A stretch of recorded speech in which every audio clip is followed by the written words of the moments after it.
I'm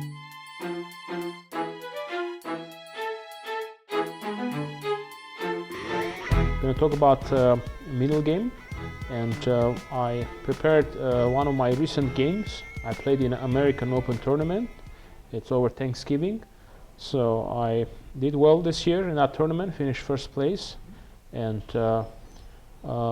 this game, it's like when opponent plays a little bit inaccurate in the opening, and then that leads to a middle game position where his pieces are a little bit awkwardly placed, and then you very energetically take advantage of it. So this is what this game will demonstrate to you here. So d4, my opponent I'm black in this game. My opponent, international master with I think 2 GM norms, is Keaton Kiewra. So he's a good player, plays a lot of chess, a lot of tournaments. He's trying to get his final GM norm. So d4, I played knight f6. And Keaton played knight f3, so I played e6. He knows, he knows his theory, and he likes to play this bishop g5 kind of Cole, London type of positions where he, puts the pawns on e3, c3. It's very solid. It's hard to break through. So when I saw this, I wasn't very excited in the beginning. I thought it would be kind of a very slow maneuvering game. But I played what I usually play in this position, just a b6, bishop b7. This is how I like to develop. Then I put the pawn on c5 and just get all the pieces out, bishop b7, castle.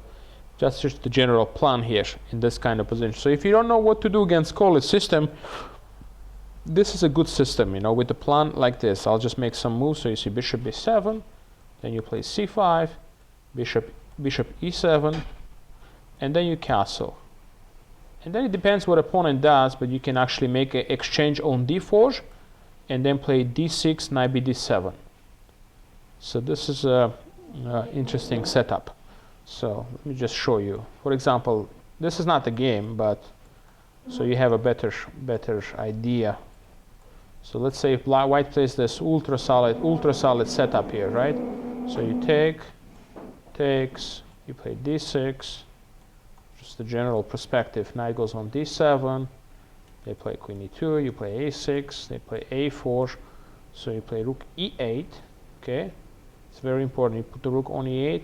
Then this, because you can use the f8 square for one of your pieces. You can go bishop f8 if you need to. Knight f8 at some point. You put the queen on c7, and slowly you're preparing b5 break at the right time. On the other hand, white also doesn't have that many useful moves in this position, so you can also play h6 later. So the difference here is you don't allow him to play knight e5 ever.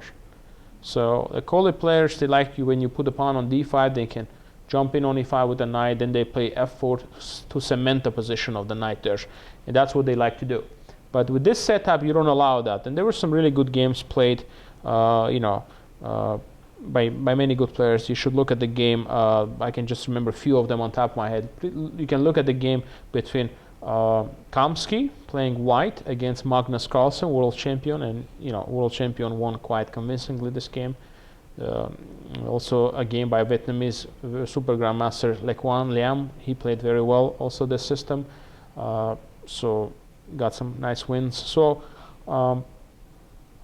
yeah, and just black is already equal here. Of course, white is not worse, but he doesn't really have a clear plan. And at the right time, maybe you can play bishop c6 and slowly play b5, b4. You don't have any problems here. So it's very comfortable and a good setup actually for black. So this is what I was going to do against Keaton if he had played that. But he played. He surprised me here. I mean, e4 is one of the main moves here, and then if h6, bishop takes f6, queen f6 play. But Keaton took on f6. After the game, he told me this was his preparation for another player that he played. The point is, he wants to play e4 right away, but he's giving up the bishop very early without me playing h6. So that's actually a very important nuance in this position. I actually preserved the move because I never played h6. Usually I'm happy to play h6 to get the bishop, but if he's going to give me the bishop like this, it's great. So I think maybe it wasn't a very good idea to play like this. So you play e4, bishop b7, bishop d3. So from here on now, I want you to think about it and see what you can try to do here.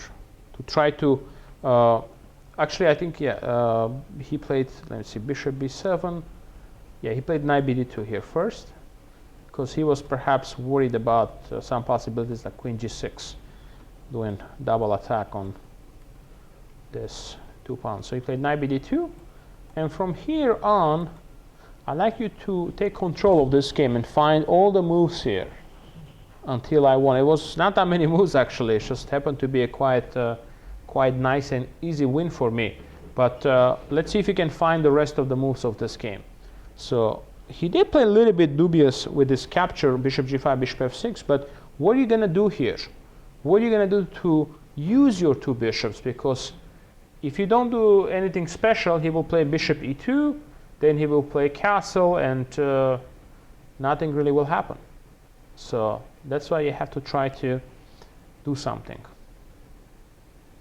So black to play here. Please raise your hand if you have an idea here, how I should try to proceed to gain the advantage here. At the moment, I already realized that I should play for advantage here, not just to equalize the game.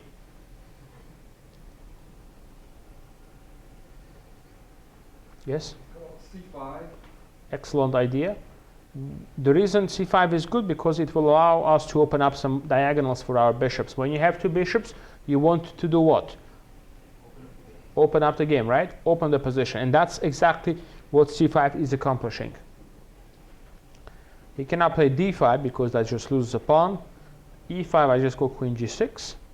If he plays, he played c3 actually. If he takes on c5, I just go bishop c5 and I'm comfortable. Now he played c3. Now what are you going to do now?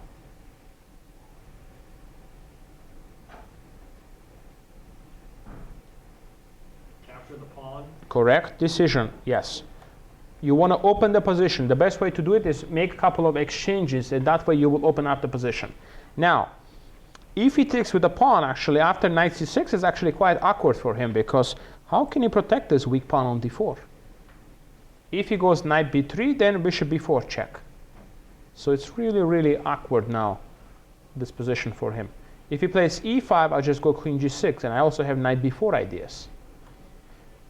So that didn't work, so he took knight takes d4, and now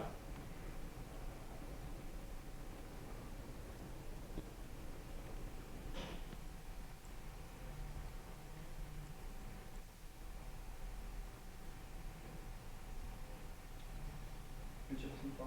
absolutely bishop c5, excellent choice. And actually, do you know that now white has only one move here, not to lose pawn? Because it's kind of awkward now, his center, so he has to make the only move not to lose any material.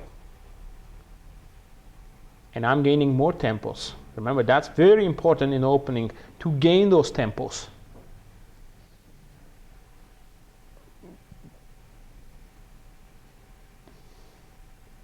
So what is the only move for white now?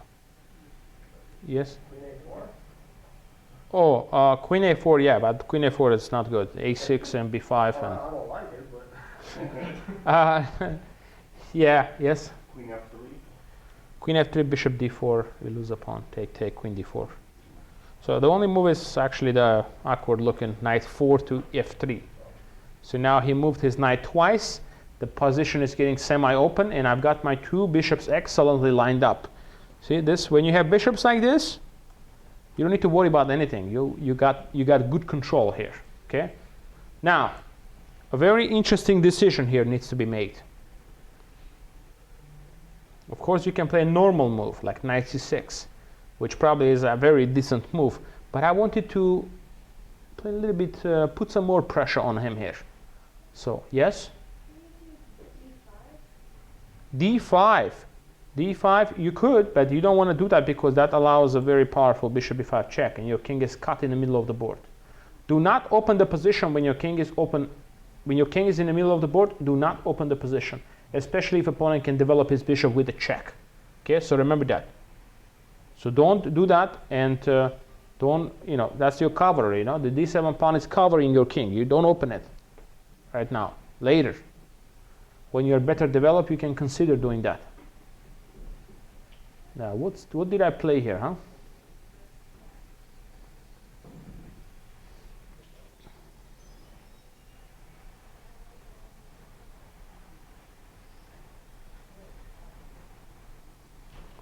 How about G5? Absolutely correct. G5. That's a very powerful move by Mike Kumber. Excellent. Yes. Bravo. Bravo, Mike. This is actually, it's not like I play this move. That's why I say it. But this is a quite a nice move, actually. It shows that quite a good understanding of positional chess, because you're fighting for dark squares here. And not only immediately you're trying to play G4 is immediate threat as well, but it's gaining space and forcing opponent to make another concession, which is H3, to stop G4. Now, but then you don't just, now you pause. You already weaken the position, okay? See, don't immediately assume when you play G5, your next move should be H5. A lot of people believe that when you start pushing, you have to push, but no. This had a purpose of creating some dark square weaknesses. And now what's the logical thing to do? What would be the logical response here?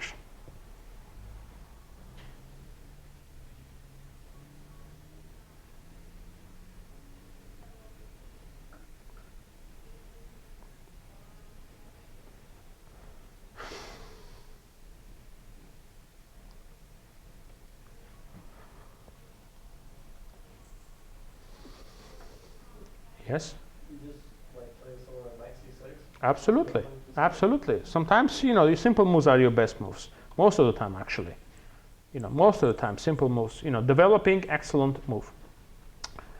Now, I think by now, Keaton was not happy about his position here. Things are not looking good. I mean, there's no safe place for his king here, because h5, g4 is coming. Castle queenside, problematic. f2 is hanging. So this is an example where an opening went wrong. So he tried to make some drastic ideas, knight c4, trying to play some concrete chess. He wants to get one of my bishops, basically. And if he gets one of my bishops, then he maybe is a little bit safe. White's position is still kind of safe.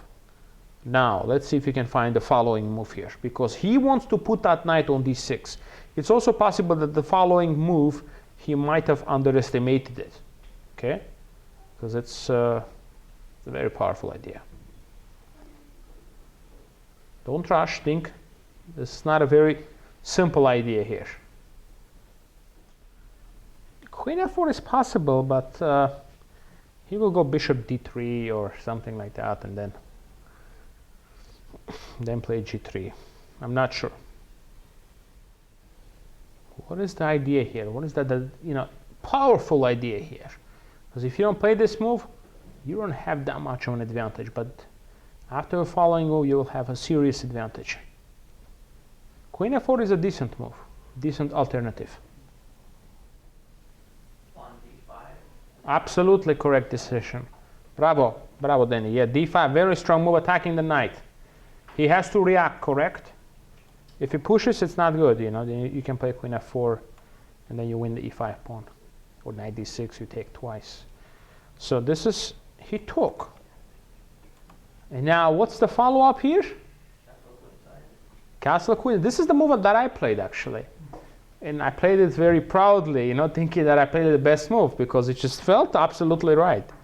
And of course, after the game, I analyzed, and computer suggested this was just much stronger. Again, the line that the computer gives, it's very difficult to calculate, but apparently, after take, apparently there is this check here, which I did not see.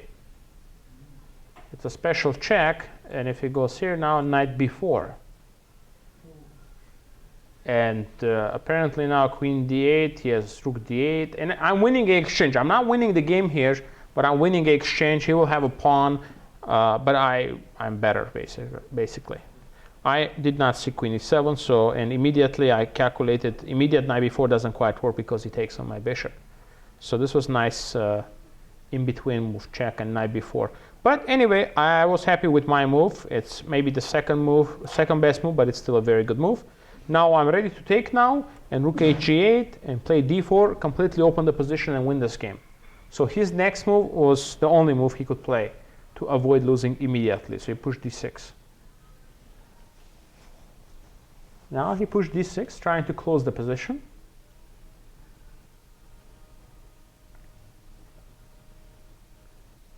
Now, what you're going to do here? You can't really take the pawn back because the knight is there, and you will likely win this pawn here, but at the moment, you should not focus on that d6 pawn too much. You should focus on what you can really try to do here to improve your position.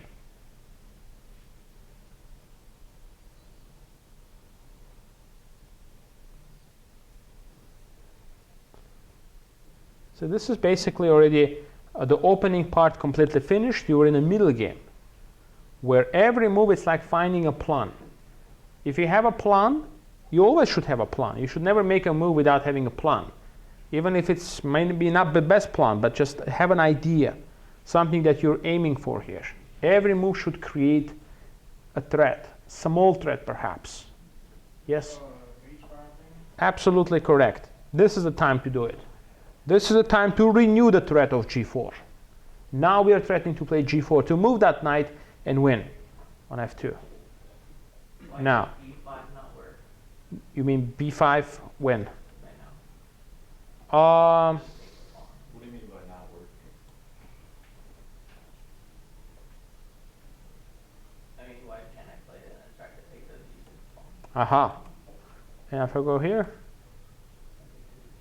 with which That piece? pawn to D5 with my rebel. Rook. I take your pawn. Yeah, I was going to suggest instead of moving the pawn, moving the rook, sorry, bishop to a6, pinning the knight, then you achieve the same thing. There's one problem there, but we'll go over that problem now. The problem is here, queen e2 next move, and then knight e4 is coming. So we're losing a pawn here, and I'm not sure. I think we might have some compensation, but I'm not sure if it's sufficient. Because next move is queen e2, and then he can run away, you know? Might not be sufficient. We had another participant suggested this move here. Do you see the refutation of this move? Knight takes b6, discovery check. See, refutation is there, losing the pawn again. Okay? Don't put your pieces on loose squares. When you put your pieces on loose squares, they become a target. Okay? So in general, not even the queen b6. See, even if he didn't have that, he could have played queen a4. And then your pieces becoming loose pieces. Okay? So that's why you don't want to create loose pieces. So h5, see, everything is guarded. Now, again, put pressure. More pressure, more chances to opponent to go wrong. Put pressure on the opponent. And that way, he can make a mistake. Well, this position is already bad. So he played queen e2 now. He protects f2, so if I play g4, he will just go knight d2, knight d4, putting his knight on a good square. That would be an excellent, transfer of the knight there. But that's not what I'm going to do now. I should just play, you should play simple now, okay? Don't, again, I play with the intention, okay? I play with the intention of g4, but then I see he's gonna go here, and then he's gonna go here. Then I say, okay, let's change the plan now. Pause, a little bit pause on that plan now. Which move did I play in this position? Better. e5 is an idea, but he's going to go long castle, and that's it. And he's going to escape from the danger. Don't allow him to do that yet. Queen h6 maybe? Queen h6, then he goes knight f d2, and then maybe try to bring the knight on e4 or b3 and just, again, castle and run away from the danger.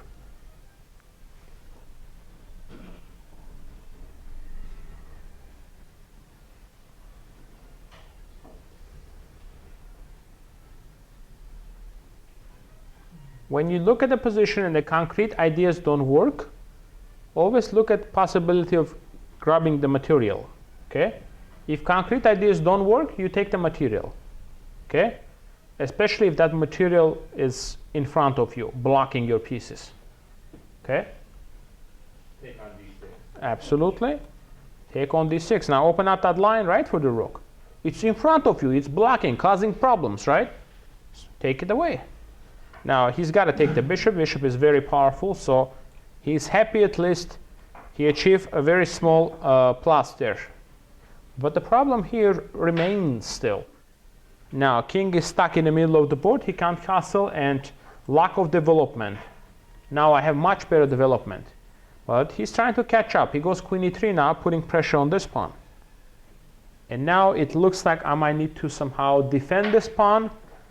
If I push the pawn, I didn't like queen g5. He's forcing an endgame, and I'm not sure if I'm even better, or maybe I'm a little bit better, but not so clear. So here I started to think. I knew that I have something, you know, I had ideas, you know, rook d5 maybe or something. Then I realized maybe I don't need to protect this pawn. And here where I saw this beautiful combination, which actually occurred. You know, usually you see some beautiful ideas, but it never works because your opponent sees it also. But this time I got lucky. He missed the idea. And this turned out to be a very nice game. Like it's almost a masterpiece. Tactical though. Now, what to do? Before? Yeah, it's a.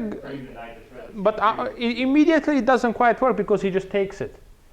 And then when you take on b2, right? Then he goes queen c1 check and swaps the queens. So, but that's a good idea to look at it. But you need some more build up before that idea will work. What did I play here? Huh? What did I try to do? Which idea did I see here in advance that I can try to conduct here?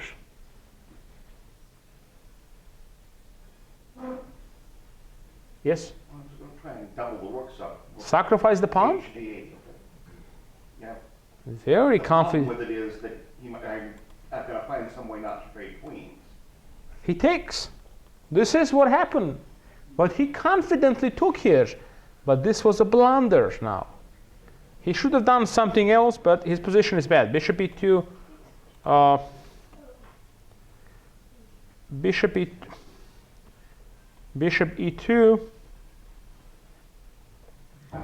Bishop e2. I play rook d5, and then I have this g4 threat again. And it's quite awkward for him. Black is much better. But he took. Now, what to do?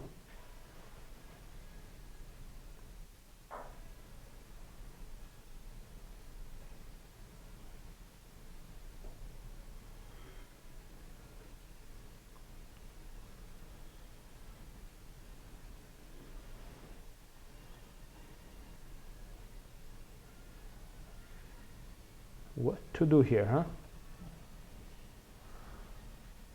Well, if you exchange queens, you just got to take back the knight and get your rook on 7 file. Yeah, but you're dropping another pawn here on f7 after that. It's not that great for us again.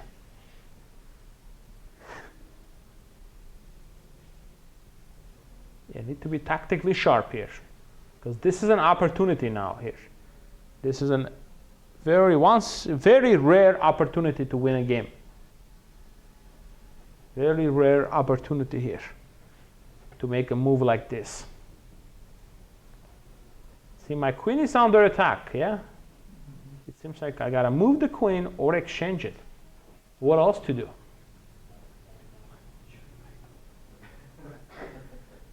Checkmate would be nice, but in order to do that, we have to find something else. Something else to create weaknesses in his camp. Knight? Knight b4. Knight, did you calculate it? I think so. Knight b4, queen takes f6, then knight c2, bishop a6. So then he'll take the knight. He'll take the knight instead. Bravo, bravo, Danny, yes. See? Don't be too attached to your queen. Sometimes you can sacrifice it when you see a mate. Well, he took, because what else he can do? By the way, if he goes back on c1, actually, I was actually looking at this. I just play knight d3 and take rook d3. His position is defenseless because f3 is gone and king will be mated. So this is just bad. So he plays, he takes. He saw this, but he missed one sequence there, you know, that I can't take on b2 here again. I can't because of this queen c1 check. So what can I do now? That's what he was expecting. This is what he was anticipating, okay? But then check, Denny. See, check. No, it's not over yet. It's not over yet. I have to find a superb move for white here. Otherwise, I'm winning. He can't take rook d1 check. It looks like the game is over here. He's going to get mated. But there is a move. There is a very nice, strong move he has here. Hidden. Queen g3? Yes. Queen g3 again. Pin it. And now, win it, yeah. And I can't move my rook. Unbelievable, huh? Unbelievable. He takes and he runs away. And he's a happy person. But when you sense that there is something wrong in his position, right? You gotta turn on your tactical alertness here, okay? To do things with a forcing way, okay? A forcing way, so he cannot escape. So what is the idea here? Yes? Okay, that's It's got to be a check when you take the check. Bravo, bravo, check. He takes. Take again. Check again. He takes. Check again. Ay, ay, ay, yeah. That's how you win the queen, huh? Check, check, check. Remember, check, check, check. Check, capture, check. Always look at checks. Checks first, remember. Now, we reach the following position here. He gives me a check. This is winning, but still you have to play precise. Precision, okay? So, where do I go with the king here? Where do I go with this king here? Yes? Yeah, okay. Where to go to try to control the squares of the bishop? And maybe you have some really cool ideas later on.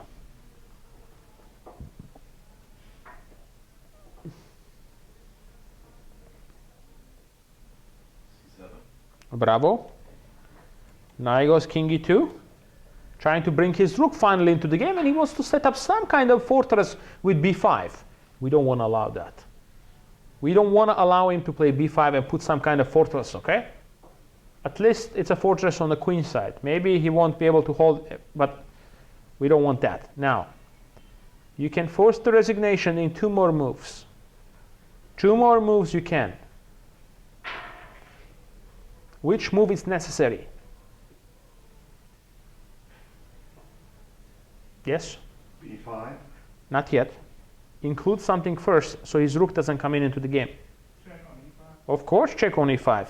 Now you want to take this with the check as well. So he has to go to f1 to stay in this area.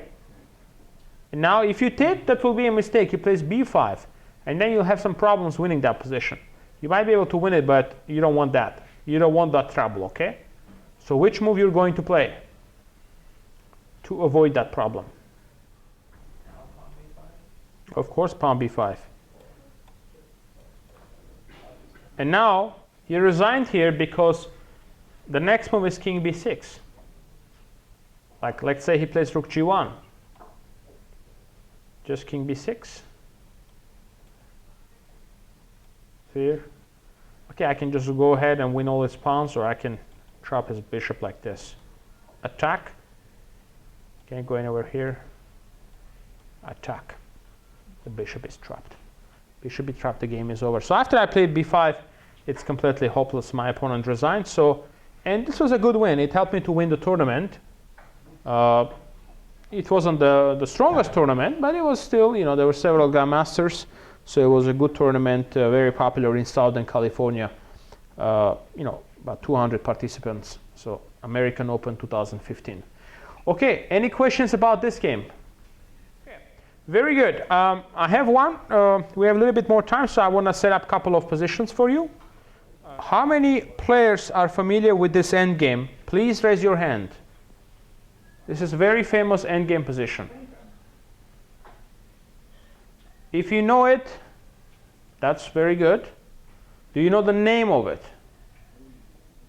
No. Okay, not everybody raised their hands. We had 1 or 2 people, so that means this would be a very useful example for us. White to play and draw.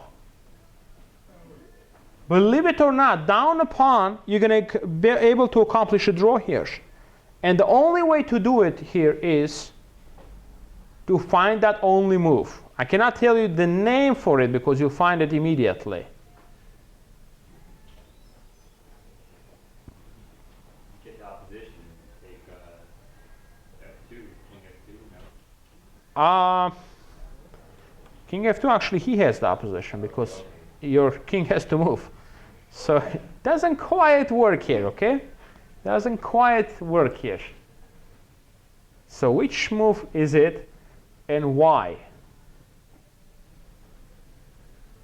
Yes? Well, you want the opposition king F1.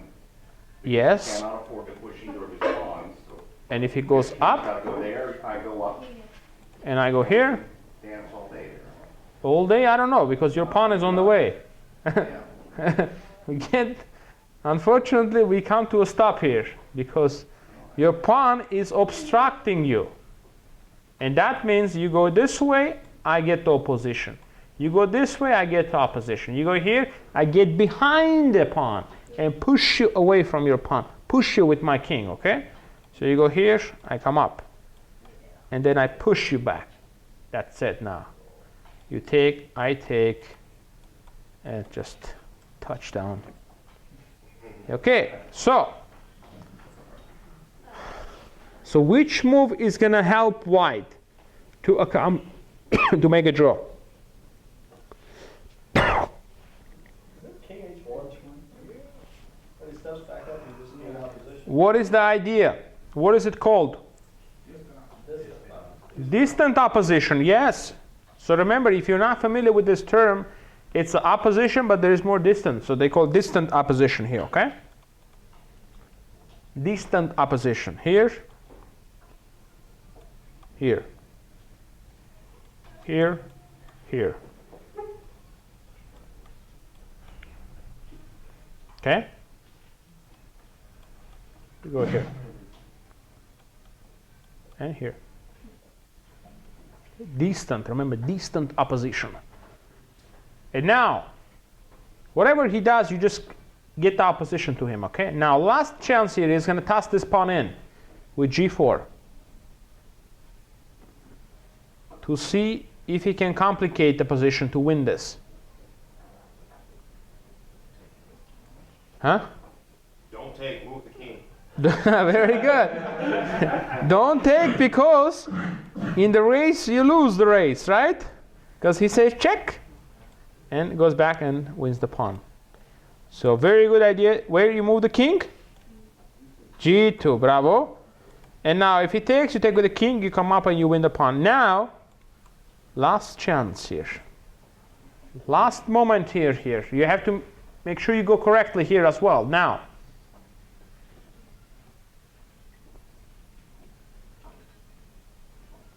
G3. king G3. And I take?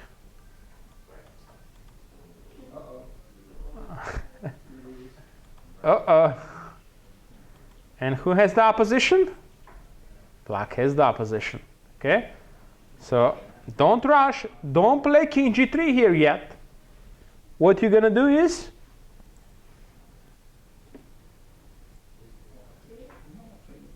take the pawn, of course, because he's no longer queening with the check. Push. Push. And you win. You make a draw. Okay?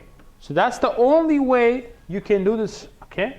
By playing a move like king h1. If you had not known this idea, I can, I'm pretty sure you're not going to play king h1 if you don't know what distant opposition is, okay, or how the distant opposition works, okay. So now today you learn another idea in endgame that you can use. In a king and pawn endgames, you use the idea called distant opposition. Any questions about the opposition? Okay, very good. And I will do one study now for you, endgame study, okay? So you can solve this one, okay? White to play and win. Looks kind of complicated. I mean, we're trying to mate this king, but it's not so simple. Yes?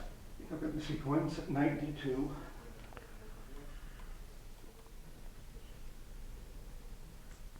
I didn't see the king moving forward like that. So. Well, you looked at this probably, yeah? Yeah, that worked out. Yeah, that would have been a little bit too simple, for this class. A little bit too simple. Too simple. A Sorry. little bit too simple. That would have been a pretty straightforward checkmate in round 3, yeah? Correct?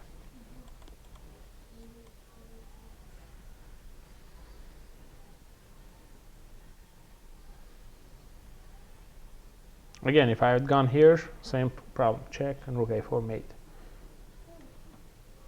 This is the moment. See, before the king escapes on d3, you must make this move, because otherwise he simply escapes it. And if you play a move like this, actually, still mate. Oh, wow. Well, he had other ideas too, but so you don't look at rook d4. You will remember this idea for a long time once you find it. It's spectacular. It's spectacular move next.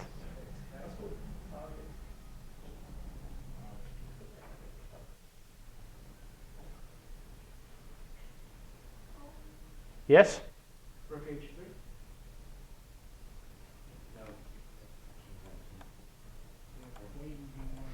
Check. Oh.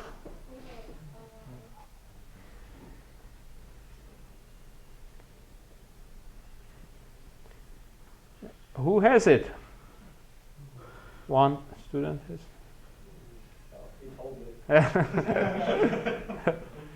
Okay. What's the move? Correct, Alex. Bravo, bravo. Yes. Excellent move. Now, he cannot take with his king because he have a fork. So he has to take back with the queen. And then what do? Nice. Look at that. He has to step away. Thank you very much. Bravo. It took 30 minutes to find rook b4, and now you got to mate with a knight. Yes. Yes. That's for next lesson. Next lesson. When we have an endgame lesson, I teach you that. Now, queen g8. Looks like I stopped it. No? Looks like I stopped that idea.